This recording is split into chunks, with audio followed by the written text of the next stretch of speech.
Hello and welcome to another episode of The State of Politics. As per usual, I'm joined by Patrick McGilp, and today we are joined by former MP and MSP Dennis Canavan. Dennis, how are you doing?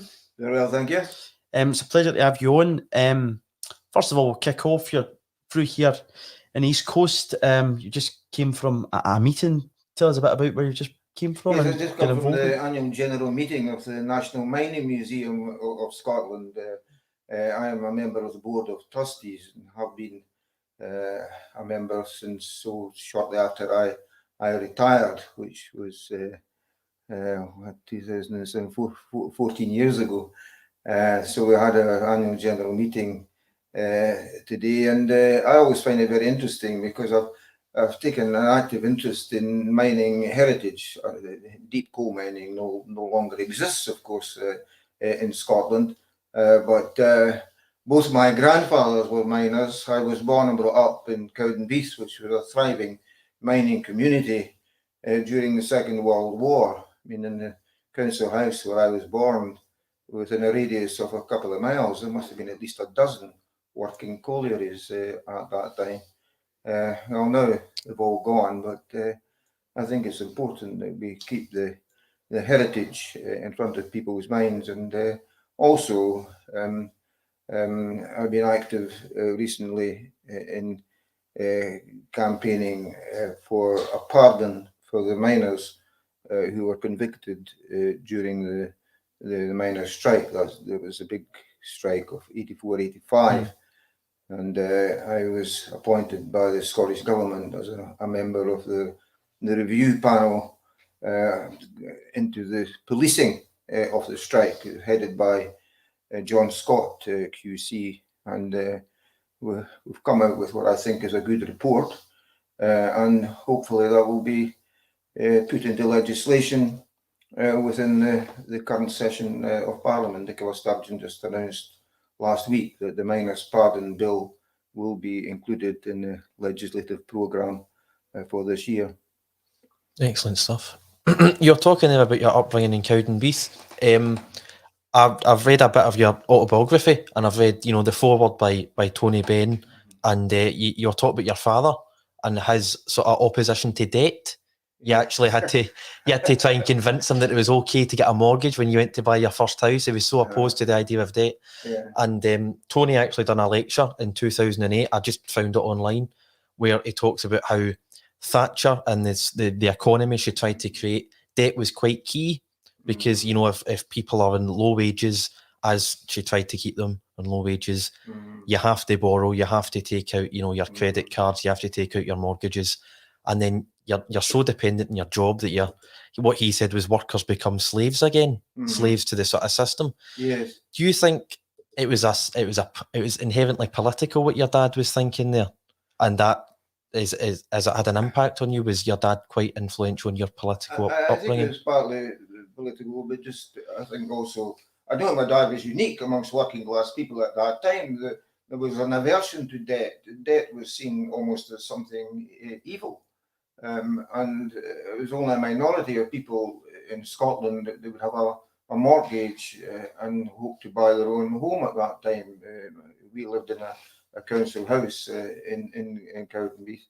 And my father had this motto, neither a borrower nor a lender be. But yes, I often think, that I probably would never have had the chance of going on to university if there had been the debt problem faced by many students today. My father would have probably said, no, you're not going to university just to incur debt.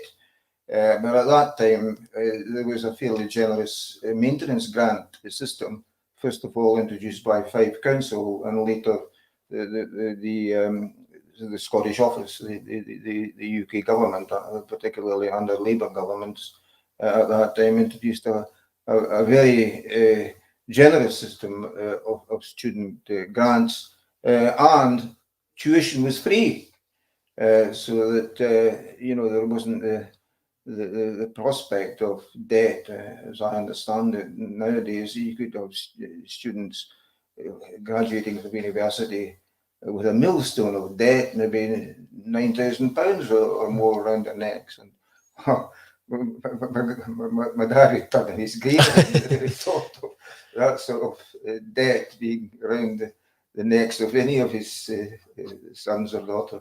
And if it's not tuition fees, it's student loans, because you still get those student loans long after, even though tuition's free up here in Scotland. So you went to the University of Edinburgh, I believe, Dennis, Yes. and you came out with a degree in teaching. Is that correct? You went into teaching when you came out of university. What was your path from university into teaching? Well, even before I went to university, when I left school at the age of 15, I had started my hires and I had university entrance qualifications. I was dux of the school, and my mum said to me, "What are you going to do now?" I said, "Well, I told you when I was 12 I'd like to be a priest." She said, "You'll never be a priest." I said, "Why not, Mum?" She said, "Well, because you're too wild, you're too rebellious." Anyway, I persuaded my mum and dad to at least let me try my vocation, as it was called at that time. So I went to senior seminary, St Andrew's College in Drygrange in the Scottish Borders. Well, to cut a long story short, I think I eventually came to the conclusion that my mum was right, that it wasn't really my vocation.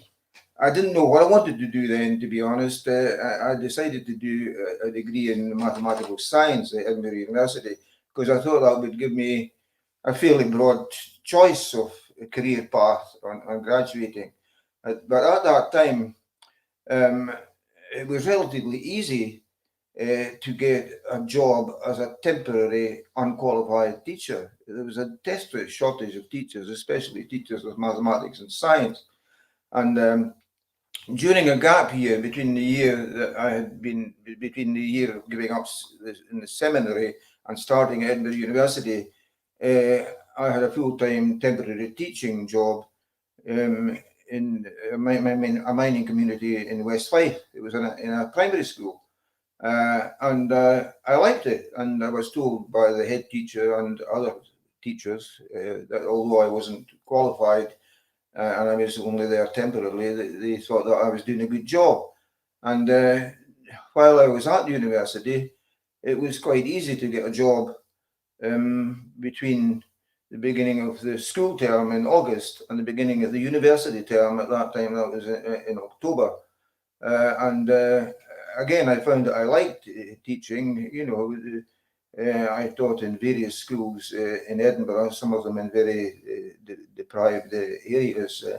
In fact, I remember one school, I don't think it exists any longer, so I can tell this story. The school was called Nidri Marshall, Marischal.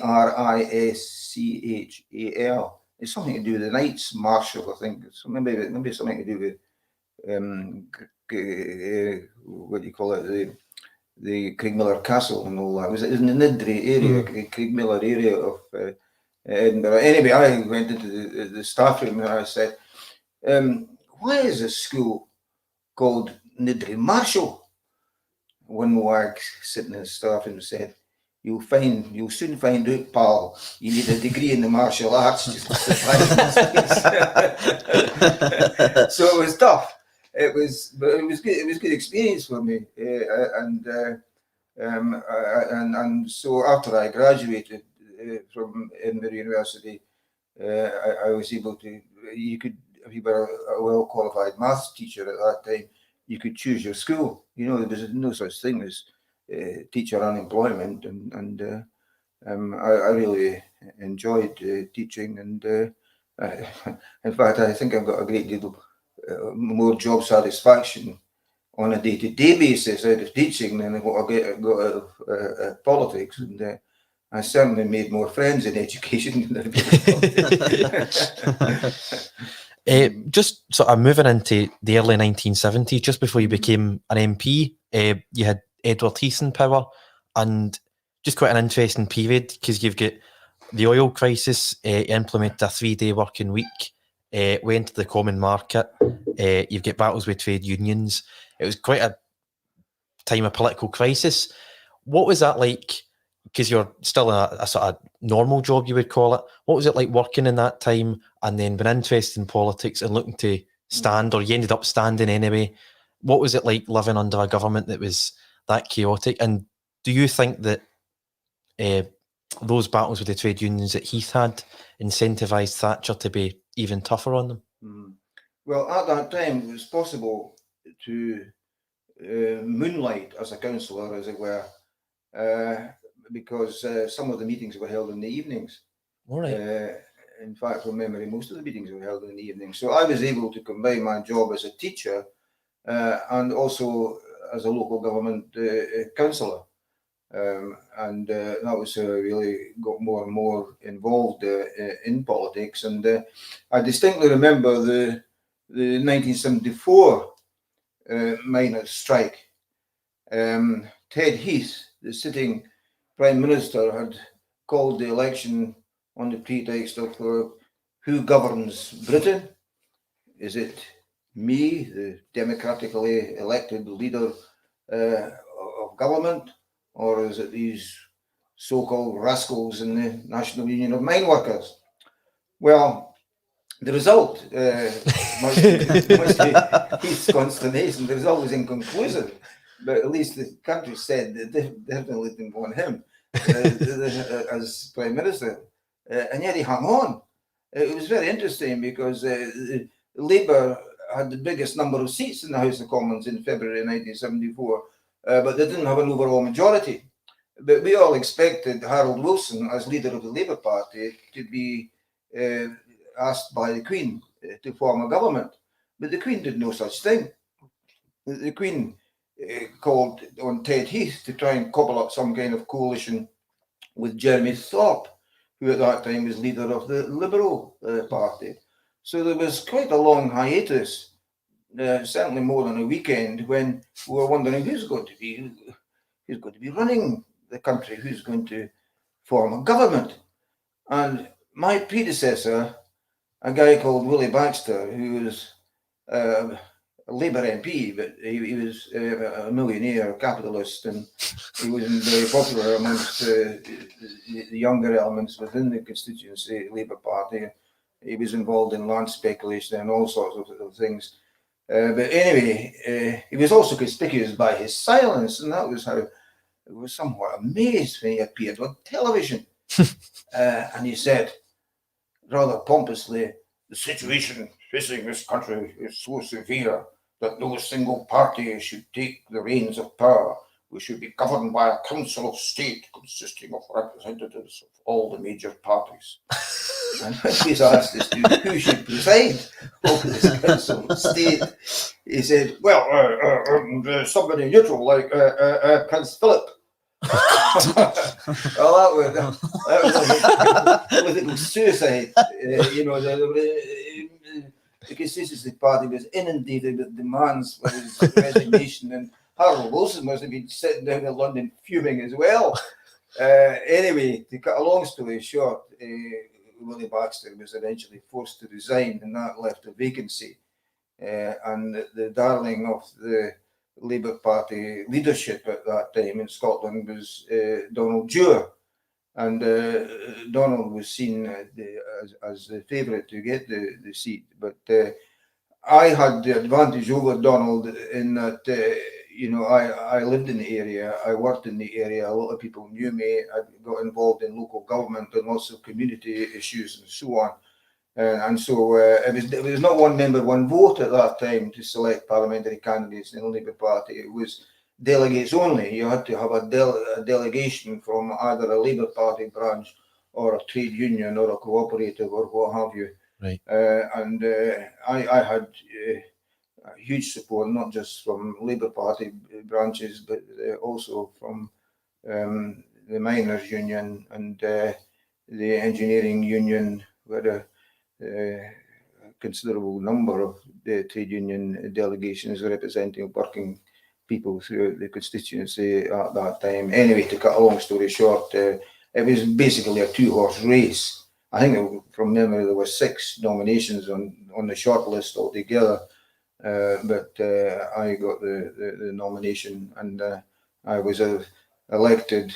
I was selected as Labour candidate just weeks before Harold Wilson declared the second general election of 1974. That was October 74.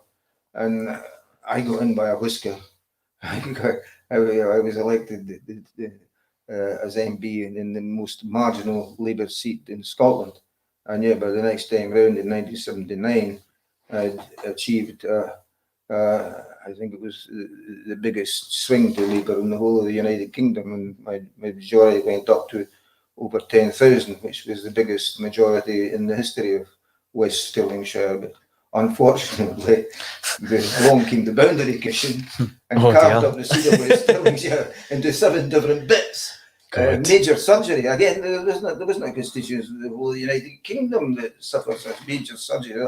I was paranoid, because none of the resultant new constituencies consisted of a major part of mine. But I was fortunate in that I got the nomination for the Falkirk. It was a new seat of Falkirk West, which took in Denny, Dunnypace, Banknock, Bonnybridge area, which is part of the old West Stirlingshire seat. And the new territory was most of Falkirk town. So I landed on my feet in that sense, and I represented the Falkirk West constituency, first of all at Westminster, and then in the Scottish Parliament. That would be from 1983 right up until my retirement in 2007. I think you were at that point the longest serving parliamentarian in Scotland as well when you retired. In the Scottish Parliament, yes. Uh-huh. There might have been somebody else who was longest serving at Westminster, but certainly when I retired from the Scottish Parliament in 2007, having served 2 terms in the Parliament, I decided to retire. And at that time, I was the longest serving parliamentarian in the Scottish Parliament. Yeah. But before 79, Dennis, your first experience at Westminster, Labour, or as you say, doing okay, won the election, the second election in 74 under Harold Wilson, Canavan takes over, and then Thatcher comes along. What was your experience of your first 5 years at Westminster, and could you ever have envisaged when you first got elected in 1974, what would eventually happen and what the majority of your political life at Westminster would be like in opposition to the Tories? Well, when I was first elected, of course, it was a Labour government. Mm-hmm. As I said earlier, in the February 74 election, Harold Wilson formed a minority Labour government, and then in October 74, it was a majority Labour government. It was a wafer-thin majority, 4, I think it was. So I was a quarter of the Labour government. It's a good way to think of it. Yes, at that time, despite the fact that it was a minority government, I think that we were able to deliver significant improvements in terms of, education and the National Health Service and work opportunities and so on. My biggest disappointment was we were unable to deliver the manifesto commitment for a Scottish Parliament, or Scottish Assembly, as it was called at that time. I had been a long-time campaigner for a Scottish Parliament, and I preferred the word Parliament rather than Assembly. The Labour Party was divided at that time, and it wasn't a left versus right division. There were people on the right wing as well as the left wing of the Labour Party who took opposite sides on the constitutional question, and eventually we were unable to deliver the proposed Scottish Assembly at that time, despite the fact that approximately 52% of the people had supported it in the 1979 referendum. The reason being a Labour MP called George Cunningham had proposed an amendment which meant that the Scottish Assembly would not become a reality unless it was supported by at least 40% of the people on the voters' roll in Scotland, 40% of the electorate, not 40% of those voting, but 40% of the electorate. and that hurdle was not reached. I remember I was asked by Michael Foot, who was in charge of the Scotland bill at that time. I was asked by Michael to move an amendment to overturn the 40% rule, and I moved that amendment in the House of Commons. I tried to persuade my colleagues as to the wisdom of getting rid of the 40% rule, because it was very, very undemocratic. I mean, you could have had for example, you could have had a 60% turnout in the referendum. You could, with say 60% voting yes, and it wouldn't have passed the 40% hurdle. And I pointed all this out in the House of Commons, but I'm afraid that the amendment, the 40% rule, was approved, and there were a lot of Labour MPs voted for that amendment too, and that was why the Scottish Assembly did not become a reality. And of course, when a few weeks later came the 1979 general election, Margaret Thatcher came in, and one of the first things she did was to get rid of the legislation, to annul the legislation, which would have set up the Scottish Assembly. I think that the MP that brought in the 40% rule was actually from London. His constituency was in London, I'm pretty sure. He represented one of the Islington constituencies, Yeah. but he was a Dunfermline boy. Oh, right, okay. A fifer like myself, but not a great pal of mine, as you can well understand. But yes, I think he's a former pupil of Dunfermline High School. Oh, I didn't know that. But he represented Islington constituency. And I think there was then 15 or 20 Labour MPs that voted in favour of it, along with all of the Tory MPs. I can't remember the exact figures, Yeah. but there were enough Labour MPs voted for George Cunningham's amendment for it to be passed. And then when I tried to overturn it, just couldn't do it. People turned out to vote me down. Yeah. In those years, 74 to 79, I think just about as soon as James Callaghan became Prime Minister, the majority evaporated, and then you had the Lib Lab Pact, then that evaporated, then you had the SNP deal. I think that led to the referendum in the end. James Callaghan sort of bought the support with the referendum. What were the whips like? What were the votes like in those 5 years? Because as you say, you're 25% of the Labour majority. And from 75 onwards, you've got Thatcher, who's just totally opposed to anything that Labour stand for at that time. What was it like? Because you're a new MP, but there's a lot of pressure in every single vote to get stuff through. It's very interesting, actually, because there was not the same degree of what I would call control freakery at that time, despite the fact that the government's majority was wafer thin. And as you rightly pointed out, eventually, by the time Callaghan became Prime Minister, from memory, we had no majority at all. Yet I can recall sometimes going to the Whip's office and saying, "Look, I'm not voting for this because I don't think it's in the best interest of the people that I represent." And the Whips would be fairly relaxed. They would know that if it ever came to a motion of confidence, then obviously they could count on my vote. And at that time too, I mean, the Parliamentary Labour Party, well over 300 people in it. And so you never felt completely isolated. If you felt, for example, that the government was spending too much money on defence, particularly nuclear weapons, and you wanted to vote against that, and then you would not be isolated. I was a member of the Tribune group at that time, and they were, well, left of centre anyway. And we would quite often in the Tribune discuss things that we disagreed with what the government was doing. Spending too much on nuclear weapons instead of spending more on education and the National Health Service and that kind of thing. And sometimes we would vote against. I remember we voted against the government public expenditure white paper on at least one occasion. But I can't ever remember the Whips threatening us with expulsion or anything like that. No. It was a fairly relaxed discipline.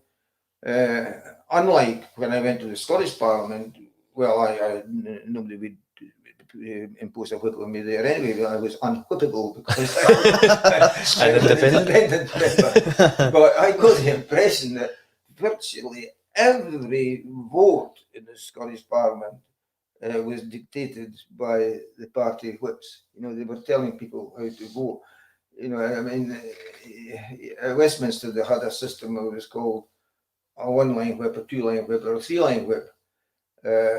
A one-line whip, sometimes there'd be no vote at all, or it might be a vote or where you could just vote however you want on a conscience issue or whatever.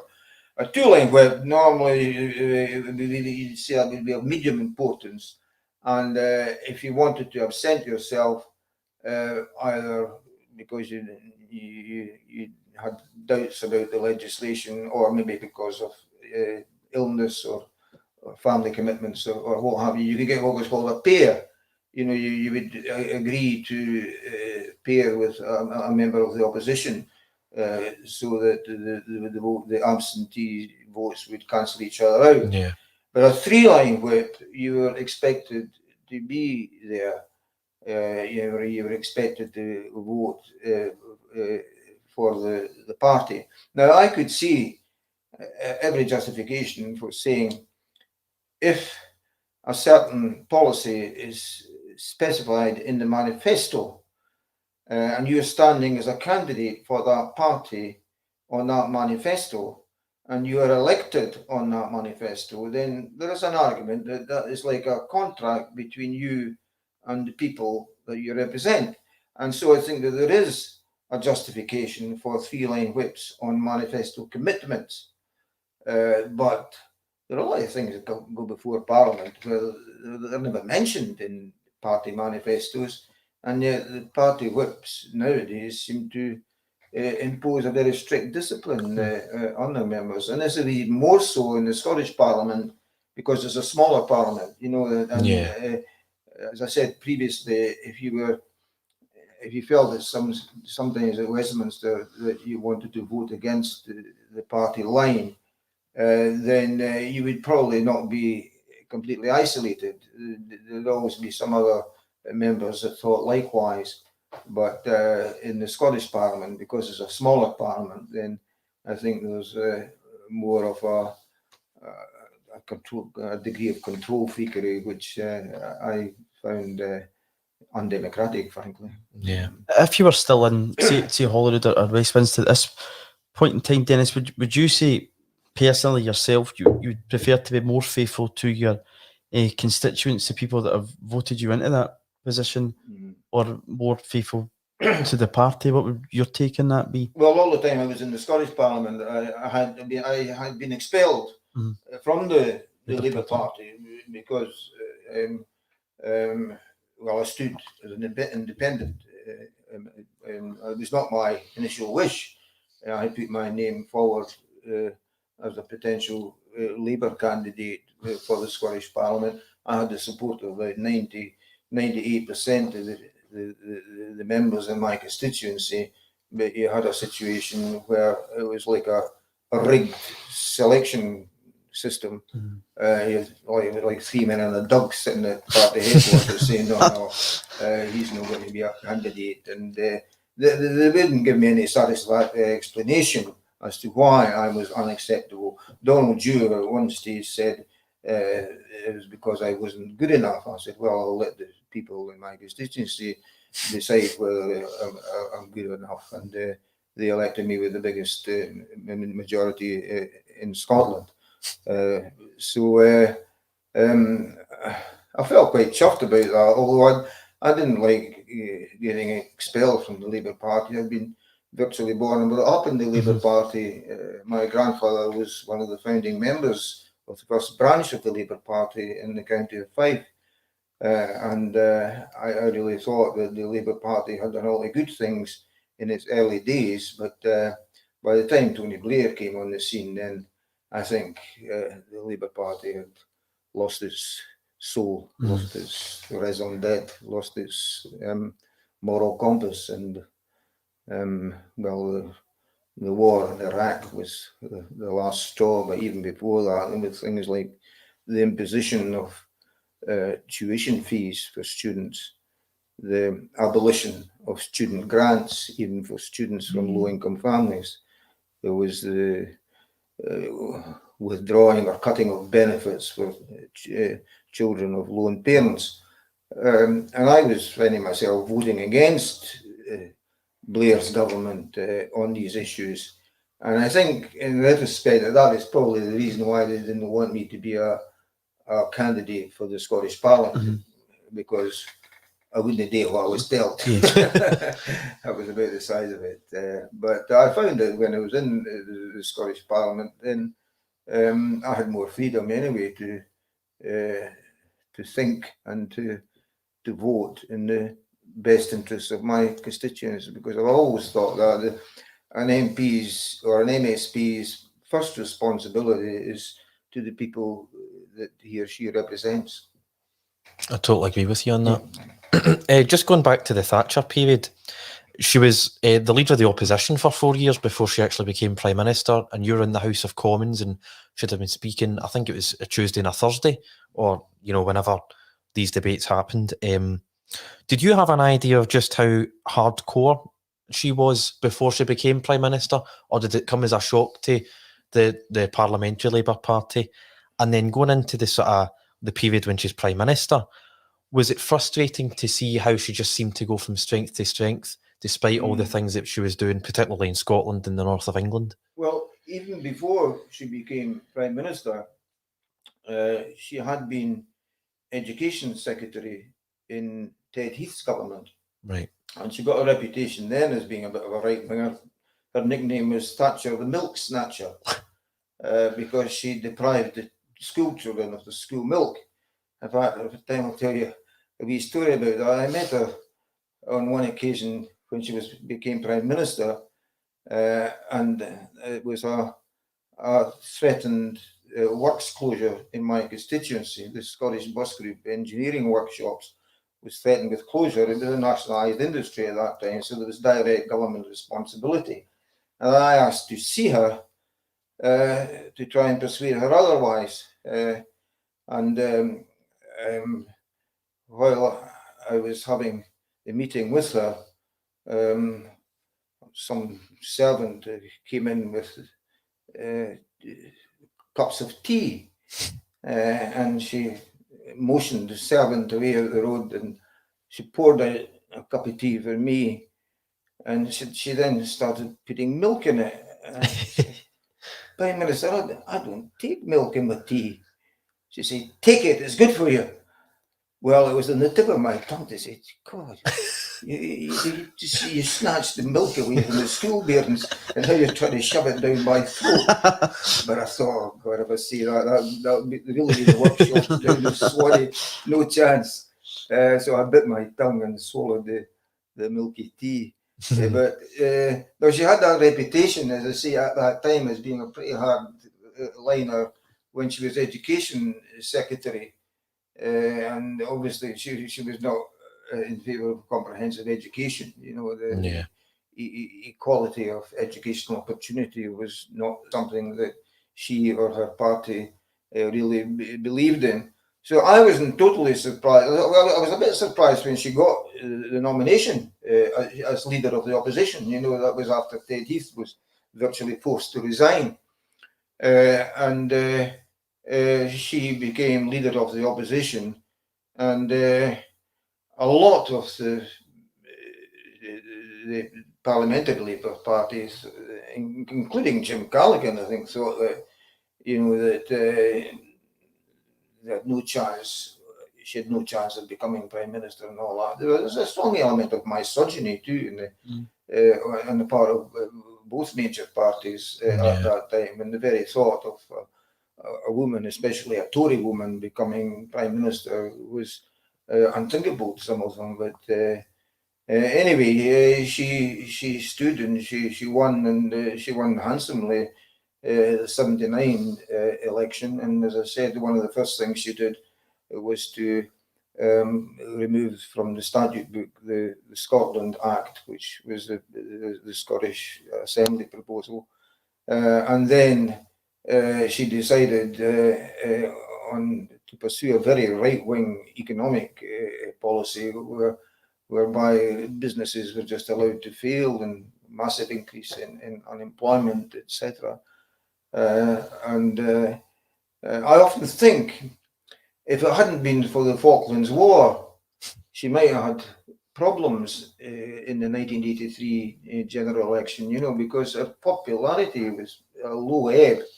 And then suddenly came the Falklands War, and she became almost like a heroine overnight to some people. And she never looked back. And Michael Foot by this time was leader of the Labour Party, and I like Michael, a lovely man in many respects, but Michael never really looked prime ministerial calibre, No. and he was getting on in years, and she appeared to be a younger, more dynamic figure. And yet Michael was very popular in Scotland, and it's worth recalling that during all these Thatcher years, Scotland was returning a majority of Labour MPs. This is really what convinced me of the cause for Home Rule, and I eventually came round to supporting the cause of independence, because it was just this democratic deficit under the Thatcher years in particular, where she was foisting upon people of Scotland policies which the people had rejected, the people of Scotland had rejected, and had also been rejected by the majority of Scotland's parliamentary representatives. And yet she was able to use her English majority to force legislation through against their wishes, and on things like education and health. I suppose the worst example, the most notorious example of the lot was the poll tax, like Robin Hood in reverse,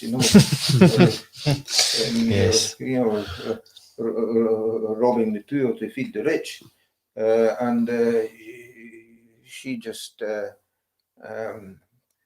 steamrolled everything through and in a very undemocratic way, and seemed to give little recognition to the fact that the political complexion in Scotland was quite different from that south of the border.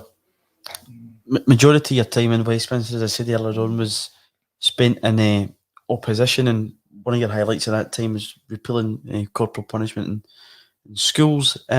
What would you say is your other highlights from being an MP? Because again, as I say, very difficult to get much done yourself in an opposition to a Tory stronghold. What would you say is your highlights from 74 right through up until you moved to the Scottish Parliament that stood out for you by your time at Westminster? You mentioned my bill to abolish corporal punishment in schools.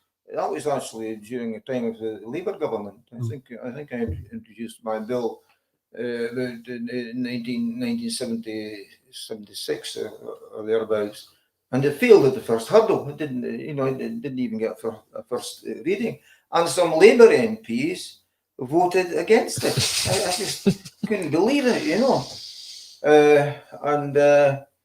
Anyway, I thought, even my own trade union, the Educational Institute of Scotland, they put a press statement saying that if Dennis Canavan's bill ever sees the light of day, it will be a recipe for anarchy in every school in Scotland.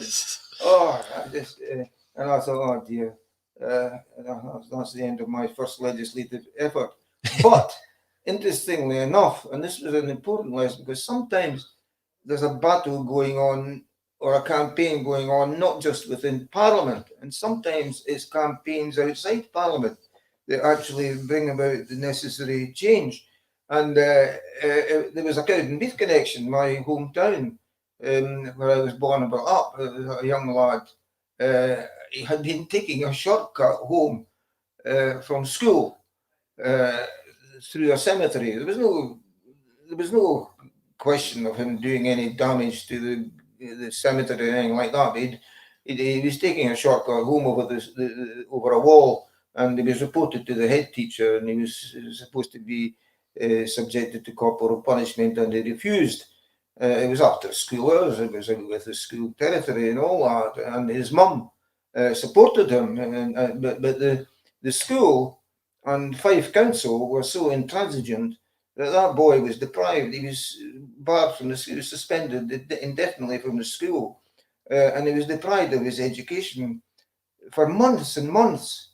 And a lawyer friend of mine, a left-wing lawyer, a member of the Labour Party at that time, Norman McEwen from Stirling, he took up the case on behalf of the boy and his parents.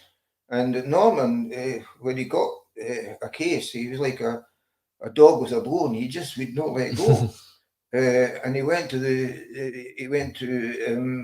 it must have been Dunfermline Sheriff Court, and the sheriff sided with the school against the boy and his mum.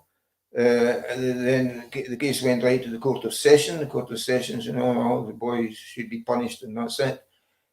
Norman took the case to the European Court of Human Rights, but the Court of Human Rights wouldn't even look at the case unless Norman could demonstrate that every domestic avenue of redress had been tried. And Norman was able to point out, tried the Sheriff Court, no chance, tried to go to session, no chance. And Dennis Canavan had introduced a bill in the House of Commons, and that had been thrown out. And so, because every avenue of redress had been attempted, the case was eventually heard by the European Court of Human Rights, and that eventually led to the abolition of corporal punishment in schools. So the moral of my story is sometimes parliamentary action can help, but sometimes it's campaigns outside Parliament too that help to bring about change. Yeah, so that was one of the things that I was very proud of, eventually having played a part. It wasn't me, Norman McEwen, who's no longer with us, sadly, but he should get most of the credit for that campaign. There were many other campaigns that I got involved in, and sometimes trying to introduce bills. I tried, for example, in introducing bills to set up a Scottish Parliament several times, and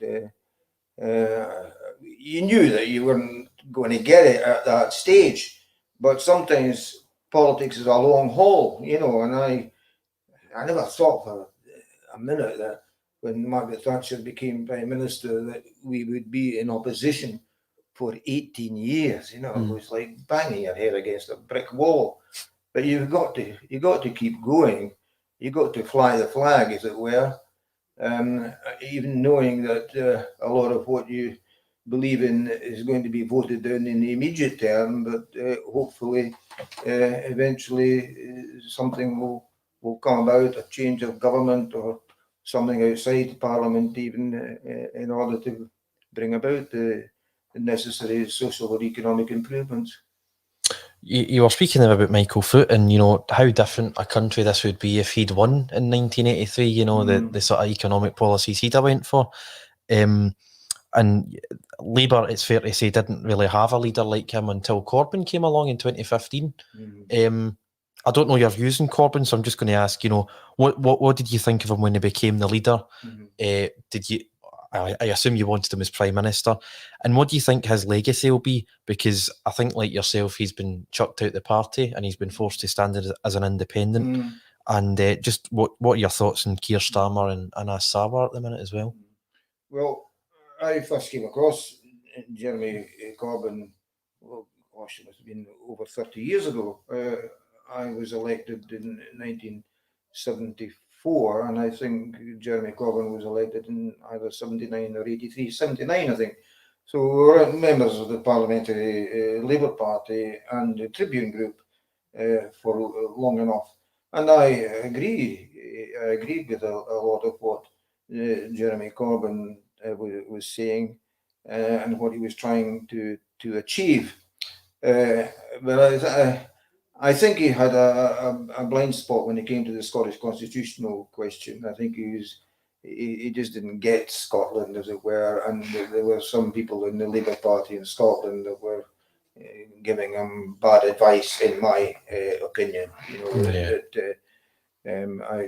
By this time I was firmly in favour of Scottish independence, and these people that were advising Jeremy would tell him, no, you can't go down that road, and even hesitant about the possibility of having another referendum on independence. But having said all that, I think that Jeremy was badly treated by a lot of people within his own party, and also by certain people outside.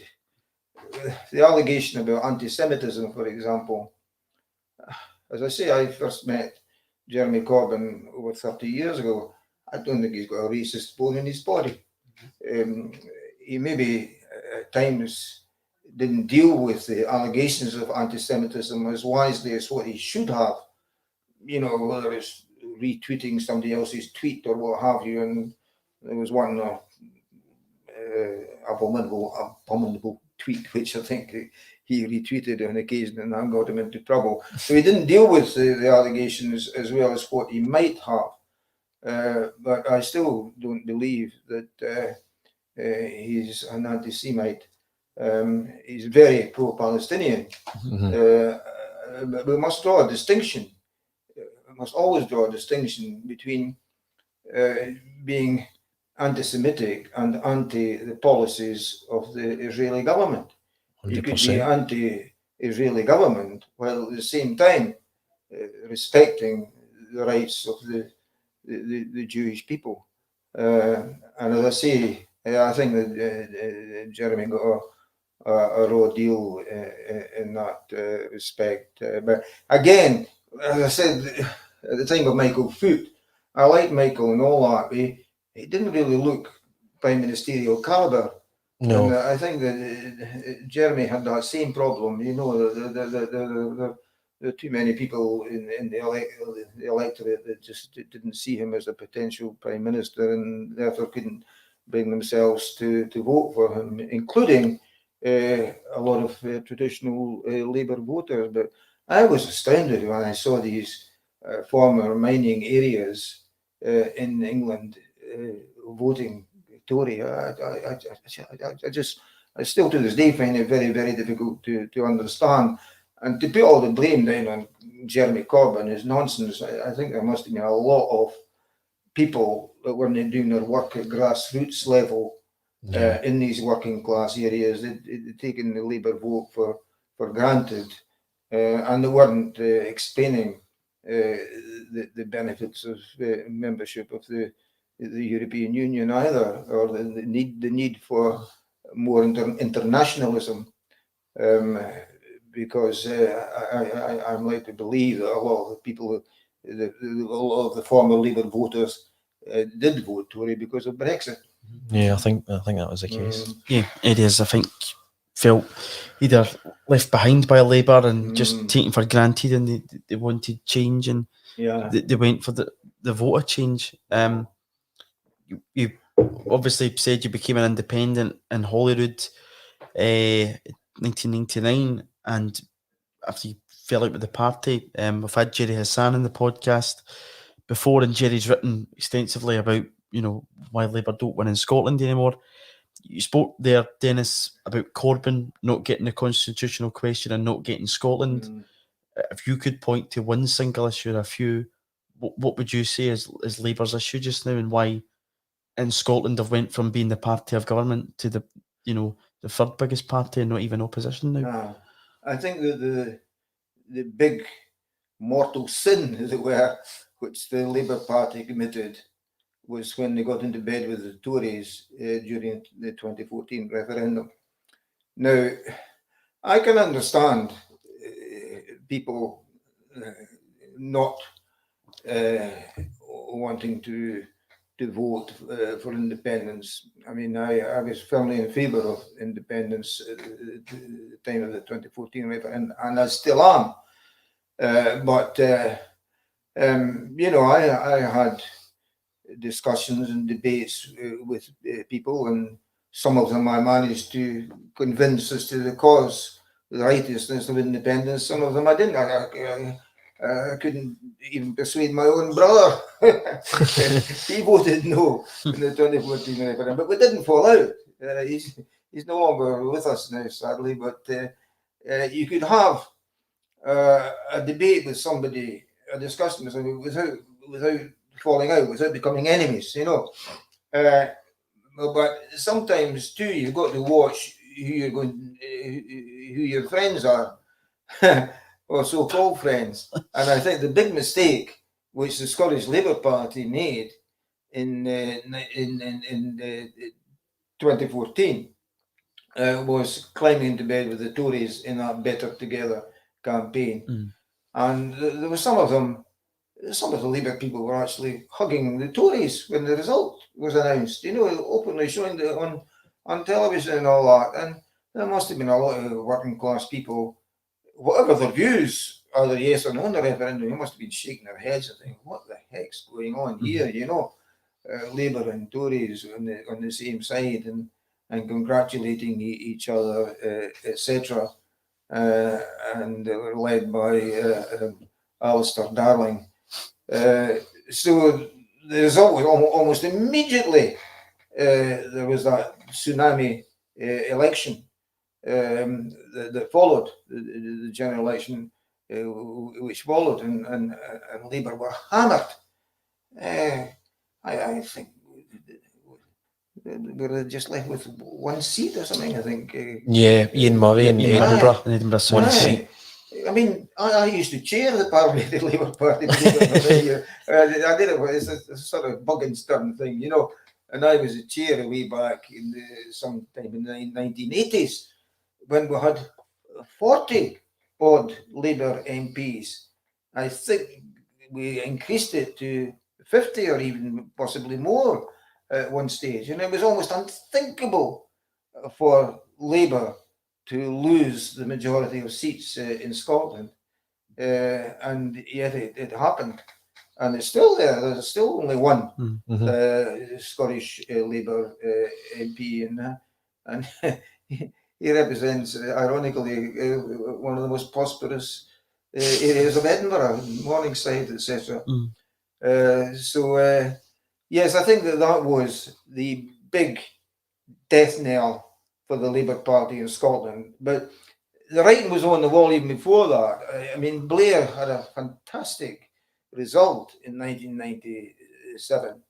It was a landslide victory, and many people were living, including in Scotland, they were literally dancing in the streets.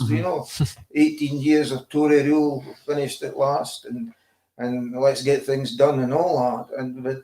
But Blair sold the pass. I think that he adopted an agenda which might have had some appeal to Middle England, and that was maybe his strategy, was to win votes in Middle England.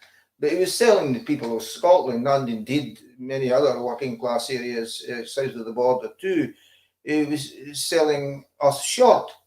I mentioned some of the examples and things like imposition of tuition fees, the abolition of student grants, the cutting of benefits for the children of single parents, and then of course came the Iraq War, and that was just to many people the last straw. The claiming that there were weapons of mass destruction. There was no evidence of weapons of mass destruction, and all the innocent people that were killed as a result of that war. Yes, I think, as I said, the Labour Party lost its soul, it lost its moral compass, and I see no signs of it ever recovering until Scotland becomes independent. And I think that then there will be scope for a strong left of centre socialist party in Scotland. But I mean, when you look at the Scottish Parliament just now, there's no credible opposition. No. They just don't seem to know what to do about the situation, and I can't see Labour making any great recovery in the immediate future. No, it's quite the struggle. I know my dad is a member of Unite the Union, and obviously back in the day, some of the Jews would go to the Labour Party to sort of fight the workers' corner. Mhm. And after the Iraq War, that was stopped. You know, he's not giving any more money to the Labour Party because it's not what it's meant to be. It's not supporting what it's meant to support. Right. You're talking about the European Union and internationalism there. What were you quite disappointed when Scotland was dragged out of the European Union, or like some people on the left of the Labour Party, did you not see it as a big issue? And then going forward with independence, you know, in Northern Ireland, I know it's a completely different issue, but people in Northern Ireland could get Irish and British passports. You know, Scotland voted 62% to remain. Would you like to see something like that, even though we don't have the power? And would you like to see us rejoin if we ever became independent in the near future? Well, the European Union isn't perfect. No. You know, in fact, thinking way back to the referendum in 1975, it was at that time it was called the European Economic Community, and I voted against membership at that time because I saw it, and a lot of people saw the European Economic Community at that time as it was like a rich man's club. You know, it was only a minority of the nations of Europe that were members of it. It was only a minority of the population. But it's changed days now. You know, I mean, you've now got at the time Brexit, 28 members of the European Union. So it's much bigger, and I think that there has been an effort made within the European Union to try and redistribute wealth and opportunity in favour of deprived peoples and deprived nations. Again, it's not perfect, but I think that when you look at Europe just after the Second World War, and when you look at Europe now, there is, I think, a strong argument for saying that it has helped to bring peace to Europe, particularly amongst countries that used to be at war with each other, sometimes for years, over many centuries. Whereas now I think it has helped to forge peace and cooperation between the nations of Europe. I think that some of the democratic structures of the European Union could be improved. But I would, despite the fact that it's imperfect, I'm wholeheartedly in favour. I voted against Brexit, and I would hope that an independent Scotland would become full members of the European Union. It might not happen in the immediate aftermath of independence. It may take a bit of time.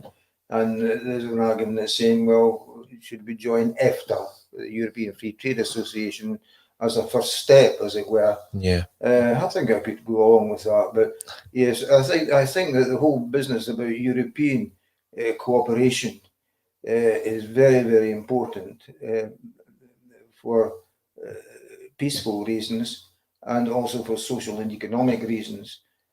But let's remember too that the world is much bigger than Europe. And I think that when we're talking about international development, we've got to think in terms of some of the poorest people in the poorest countries in the world. And very sadly, the present UK government is cutting overseas aid at a time when, in my view, we should be increasing it. And that's even been seen with the rollout of the vaccine, where we've seen countries that really, you know, can't afford it, and people being left behind with it, and it's shown the division in wealth. Just to close for me, Dennis, you retired as an MSP in 2007. You were one of the people that convinced me in 2013 that Scotland should be an independent country at a Yes Glasgow event. Obviously, you went through that referendum. The result wasn't to be. Where do you think the independence cause is now in 2021 after the SNP won a minority were elected as a minority in May, but are propped up with the Greens as a pro-independence majority in Scotland? And today, the First Minister is saying that by 2023, I think it is, that Scotland will again have another referendum and have the right to choose. Where do you think the cause is at this moment in time? And if we do have another referendum, would you be quite confident now that Scotland would become an independent country? Yes, I'm confident, but not complacent. You've got to remember that in the previous referendum in 2014, the campaign started in, I think, about 2012, when Yes Scotland was set up, and I was asked to chair the advisory board of the Yes Scotland campaign.